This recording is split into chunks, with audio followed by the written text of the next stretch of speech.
ജീവിതത്തിൽ നിങ്ങൾ യാത്ര ചെയ്യുമ്പോൾ മാത്രമാണ് നമ്മളിൽ മാറ്റങ്ങൾ ഉണ്ടാവുന്നത്. നിങ്ങൾക്ക് കഴിയാവുന്ന രീതിയിൽ നിങ്ങളുടെ സാമ്പത്തിക ശേഷിക്ക് പറ്റുന്ന രീതിയിലുള്ള ചെറിയ യാത്രകളൊക്കെ ചെയ്യണം.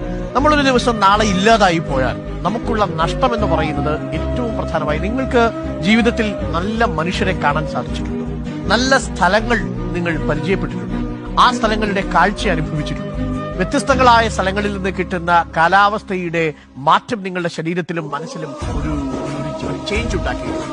ഇതൊക്കെയാണ് അടിസ്ഥാനമായി ജീവിതത്തിന്റെ മൂല്യമായി നമ്മൾ കണക്കാക്കുന്നത്. നിങ്ങൾ കൂടുതൽ പണമൊക്കെ ഉണ്ടാക്കി ഫിക്സഡ് ഡിപ്പോസിറ്റ് വെച്ചിട്ട് വലിയ കാര്യമൊന്നുമില്ല. പ്രത്യേകിച്ച് ഈ റിട്ടയർ ചെയ്തിരിക്കുന്ന നമ്മളുടെ പ്രിയപ്പെട്ട മുത്തശ്ശന്മാരും മുത്തശ്ശിമാരും ഒക്കെ അവരുടെ മക്കൾക്കും കൊച്ചുമക്കൾക്കും ഒക്കെയുള്ള ഭാവി ജീവിതം സുരക്ഷിതമാക്കുന്നതിന് വേണ്ടി വലിയ രീതിയിൽ നിക്ഷേപങ്ങളൊക്കെ നടത്താറുണ്ട്. ആ നിക്ഷേപങ്ങളൊക്കെ നടത്തുന്നത് തെറ്റില്ല, പക്ഷെ എങ്കിലും അതിലൊരു നല്ല പങ്കും നിങ്ങളുടെ ജീവിതത്തിൽ ഈ സായാഹ്ന വേളകളിൽ മനോഹരമാക്കുന്നതിന് വേണ്ടി യാത്രകൾ ചെയ്യുന്നതിന് വേണ്ടി നിങ്ങൾ ഉപയോഗിക്കണം.